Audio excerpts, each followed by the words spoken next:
radio, c'était ça. Maintenant, il y a Forum. Forum FM 105.8. Oh Maurice, c'est génial. C'est génie.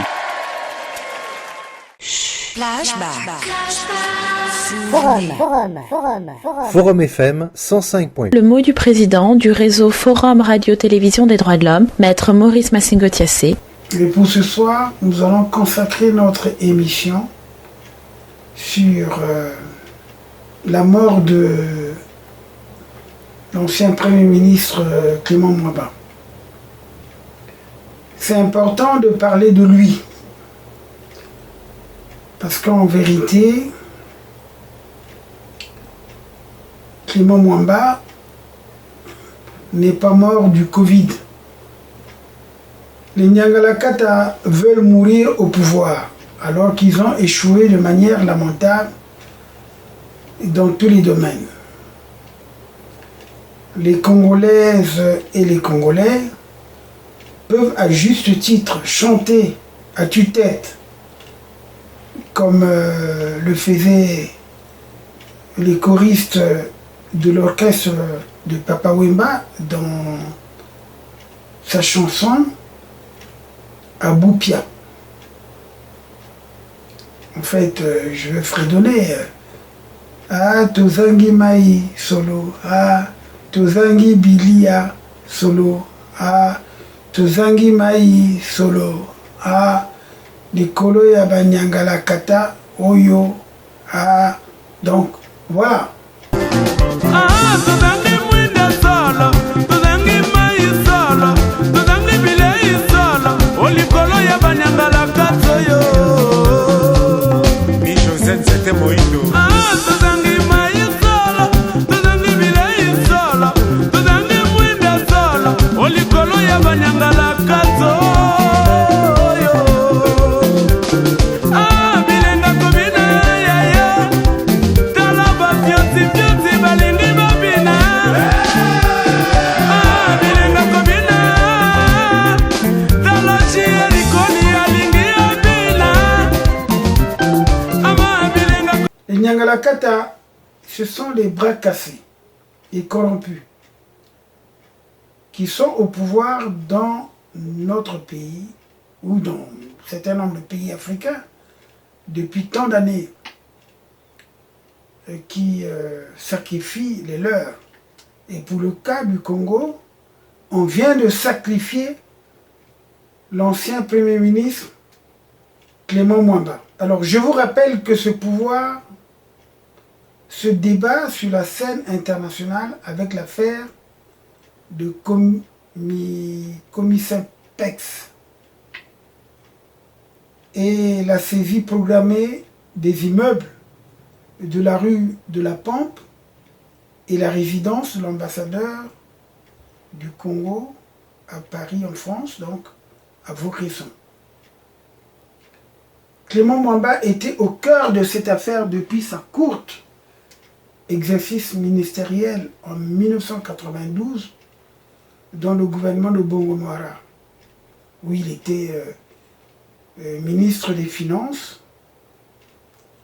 Il a, de ce chef, reconnu et acté la fameuse dette du Libanais au Djedj. Au Djedj, en 2017, je lui ai envoyé beaucoup de messages. Je ne le connaissais pas personnellement, mais quelqu'un m'avait donné son numéro, c'était pour nous aider, parce qu'il avait déjà engagé une procédure contre Sassou. Je me suis dit, ce Libanais, qui a plein d'argent, pouvait nous aider justement pour renforcer le maquis de la résistance, en fait, du Congo, qui était basée dans le pool. Parce qu'il faut considérer ce qui s'est passé en 2016 jusqu'en 2017, c'était le maquis de la résistance. C'était pas Ntoumi qui se battait tout seul. Il faut éviter de faire une confusion. Parce que nous tous, nous avons soutenu Ntoumi à ce qu'il résiste contre le pouvoir tyrannique de Sassou qui venait de faire un hold-up. Clément Mwamba, alors que il était ministre des Finances, donc il avait acté la dette de Djedj, et que cette fameuse dette n'avait pratiquement aucune existence pendant l'exercice plutôt du gouvernement de transition de André Milongo. D'ailleurs, Mungunga Ngila, en tant que successeur de Mwamba aux finances pendant la présidence de l'ISMA, n'avait même pas fait état de cette dette dans les négociations avec le FMI.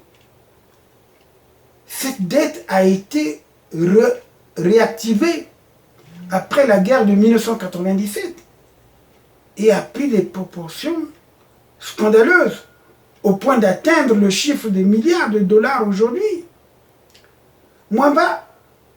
Clément Mwamba avait reçu, comme tous les ministres, les 2 doses pourtant de vaccin du Covid. Il n'est donc pas mort de Covid. S'il est donc mort du Covid, dans ce cas, pourquoi le gouvernement s'acharne-t-il à vouloir imposer le vaccin à la population congolaise, qui est déjà pratiquement immunisée? Alors nous disons ceci, la disparition brutale de Clément Mwamba, après son évacuation sanitaire il y a quelques jours, après quelques jours donc d'hospitalisation, nous laisse pour nous sans voix. Il faudra surveiller les tractations du pouvoir avec les tribunaux français autour de ce dossier dans les prochains jours, voire les prochaines semaines.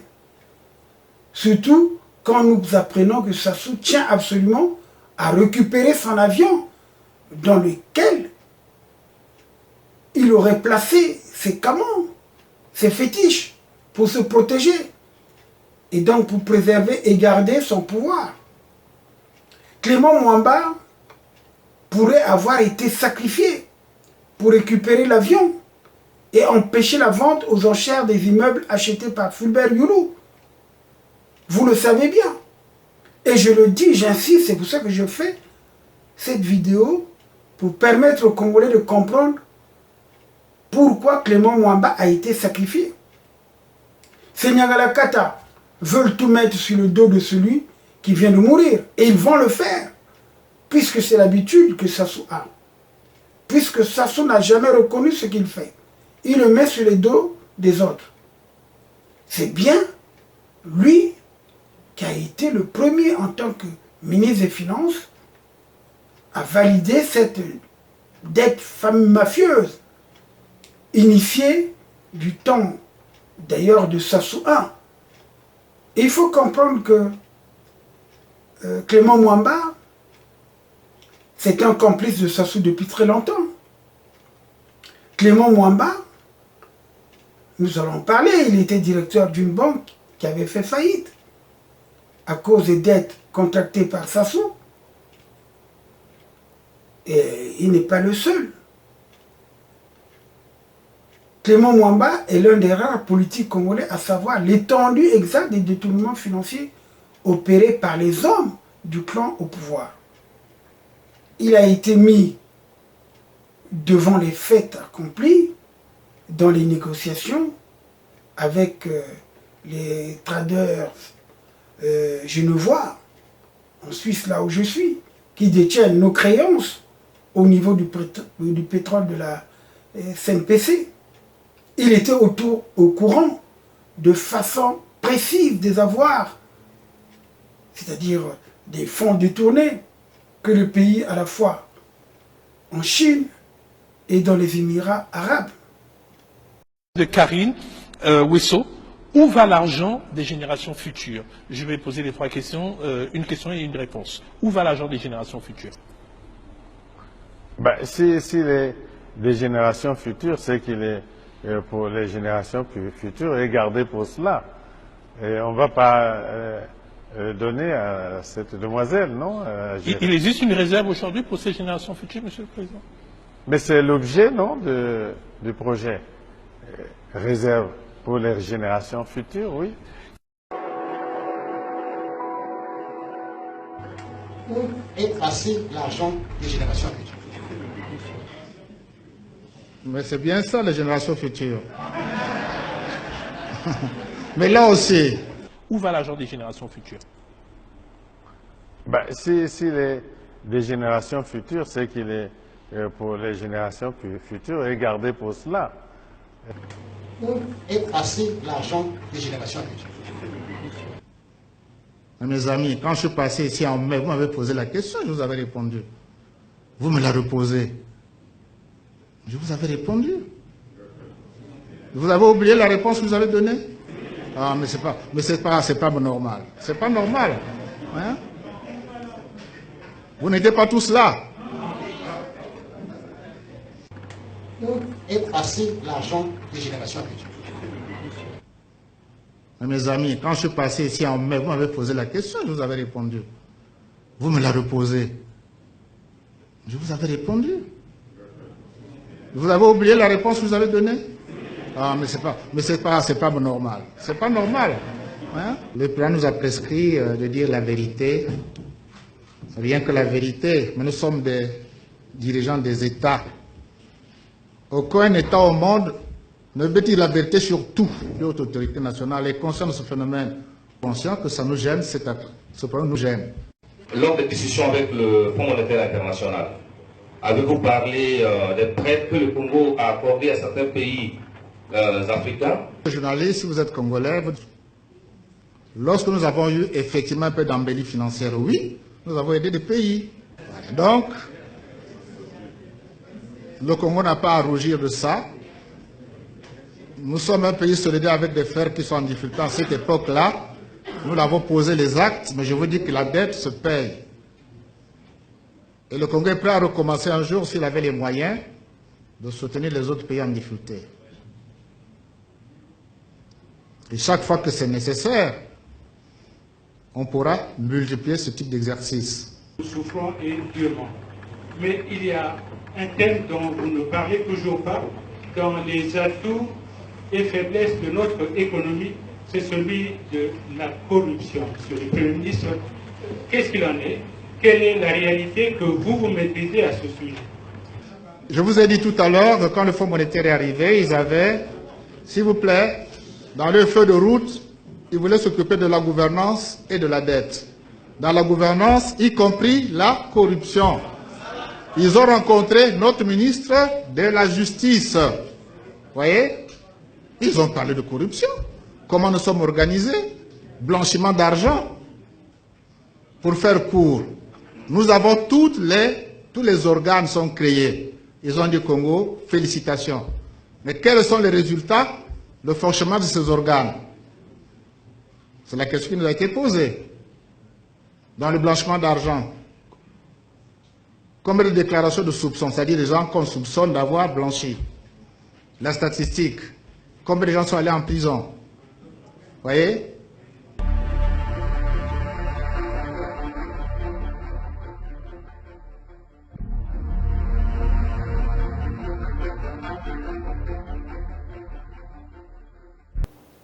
Les Mvouba, les Kolinés, les Nfilou, les Mabiala et autres doivent bien réfléchir en ce qui concerne ce qu'ils font avec ce pouvoir. Ils vont subir le même sort que Clément Mwamba s'ils ne prennent pas garde. D'ailleurs, Mvouba, je le sais, il avait été empoisonné. Il a été sauvé par des pygmées de Kindamba. Moi, je suis moi-même ressortissant des pays de Mpangala. Je sais comment il a été sauvé. Et je le dis. Mais ce n'est qu'une partie remise pour lui, puisqu'il est toujours sur place.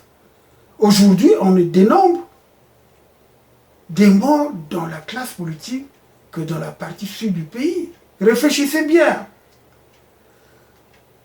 Toutes les têtes qui disparaissent aujourd'hui ne viennent que du sud. On est en train de nous préparer un désert politique dans cette partie du pays, le sud. Ce pouvoir néofasciste et mafieux fait tout pour effacer toutes les traces de leurs sordides pratiques financières. Ce pouvoir est prêt à tout pour éliminer physiquement les intrus sudistes, de préférence. Regardez mon frère et ami d'enfance, Kouba Manoukou, mais il était chargé des affaires économiques au PCT. Donc lui aussi, il a dû comprendre un certain nombre de choses. Il est parti. Aujourd'hui, Andéli qu'on fait comprendre comme étant un grand financier économiste, non. Andéli, il a toujours joué pour Sassou. La preuve en est que la banque chinoise au Congo était gérée par Andéli. C'est par cette banque que transitait l'argent volé.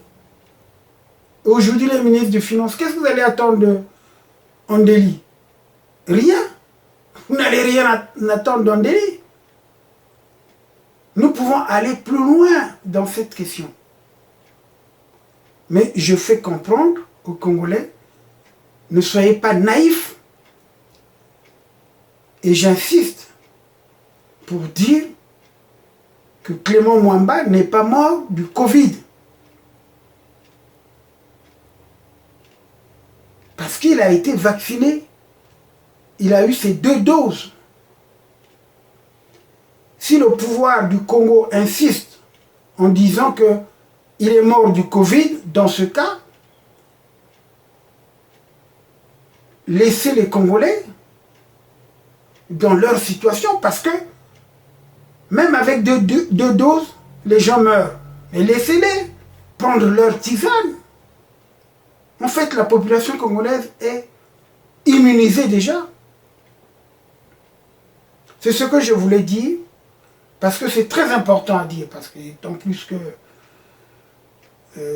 nous avons notre émission à faire, où nous allons parler de beaucoup de choses. En tout cas, ça c'était une brève émission pour parler de la mort de Clément Mwamba. Et j'insiste et je le dis, que le pouvoir de Brazzaville puisse me contredire.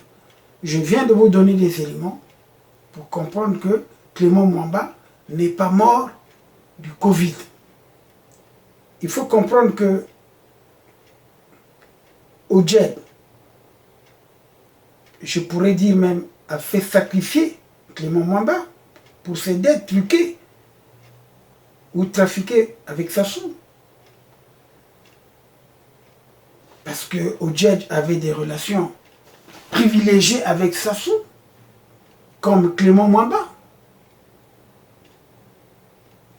J'en ai terminé, donc c'est une petite vidéo que vous allez partager à tout le monde pour que les Congolais sachent comment Sassou ne peut pas lâcher le pouvoir, comment Sassou c'est un menteur, comment Sassou c'est un criminel, comment Sassou peut sacrifier tout le monde à cause de son pouvoir. C'est un grand voleur. Et d'ailleurs, ce ne sont que ces voleurs-là qui sont piégés. Ne pensez pas que Collinet qui est là, avec les gesticulations qu'il fait, pour faire la déclaration du patrimoine, il pourra aller loin. Non. Le Sassou a son plan bien établi. Son plan, c'est préserver le pouvoir. Et demain, s'il n'est plus, par son fils et par ses enfants, ses arrière-petits-enfants. Il a fait du Congo son petit royaume. Et c'est pour ça que nous exigeons, nous disons aux Congolais, battez-vous. Battez-vous pour exiger une fédération, que chaque département ou région soit administré d'une façon autonome. On ne peut pas concevoir que Pointe-Noire, qui était la belle, Pointe-Noire soit devenue l'une des villes les plus sales au monde. Et aujourd'hui, Sassou, bon, il pavane à Glasgow pour faire comprendre au monde entier qu'il est là le patron des fonds bleus pour préserver l'environnement de la région, de l'Afrique notamment centrale. Alors que nous savons très bien comment il arrive à déboiser, pour ne pas dire déforester. Il y a une grande déforestation de nos pays en Afrique centrale. Le bois que les Chinois viennent prendre, ou même les autres puissances. On n'en parle pas. Et quand on va déforester, il n'arrive pas à reboiser. Ça aussi, c'est un problème important. Donc, je voulais vous parler de la mort de Clément Mwamba, parce que beaucoup s'interrogent, et il faut dire des vérités. Vous savez, la vocation de Forum FM, de la radio Forum, ou la télévision FRTDH, Forum Radio Télévision de l'Homme, c'est de dire la vérité, de dire ce qui est vrai dans le cadre du droit de ce qui est connu. Les Congolais doivent se battre pour que les bâtiments ne soient pas saisis, vendus à cause d'une dette qui n'existe pas. C'est une dette fallacieuse. Je mets au défi ce Libanais qui avait fait faillite au Nigeria, qui est arrivé au Congo, comme l'était d'ailleurs Yoka Bernard, des gens qui ont fait fortune, que Sassou a utilisé pour prendre de l'argent, et après qu'il a chassé, Yoka Bernard a été chassé. Odjay, c'est pareil. Odjay a été humilié par Sassou, c'est pour ça qu'il a revendiqué ses droits. Mais en fait, il s'était entendu, il n'y avait pas de dette. Odjay, tu n'as pas de dette avec le Congo. Un Congo nouveau ne te paiera pas ce que tu revendiques. Ça, c'est l'arrangement que tu as eu avec le criminel Sassou Nguesso. Je le dis en connaissance de cause. Et je mets ces informations à la portée de la nouvelle génération. À ceux qui n'ont peut-être pas connu ces problèmes. Parce que nous sommes une génération intermédiaire entre ceux qui ont obtenu l'indépendance et ceux qui dirigent actuellement. Et c'est ça le problème. Alors je vous remercie parce que je ne voulais pas faire un long discours. En tout cas, je voulais le préciser pour que les gens comprennent que nous ne sommes pas loin de ça. Voilà. Je vous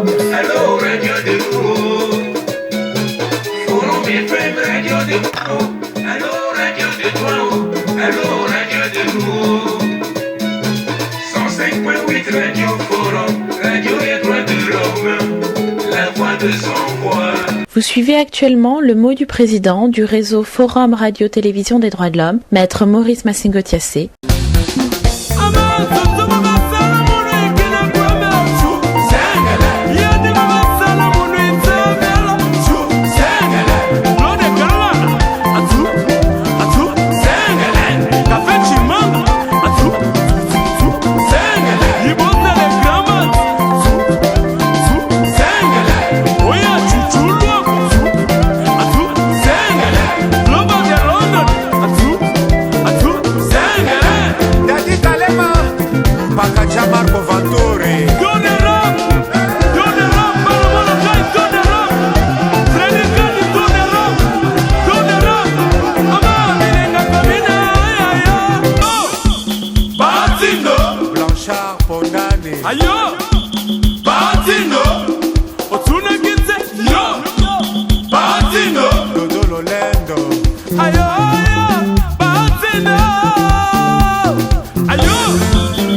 Abia Kolukusa yo Martino. Dajuno Mbasi yo Martino. Kave Katanga, Jitia Mabaza, Anise Kinkela.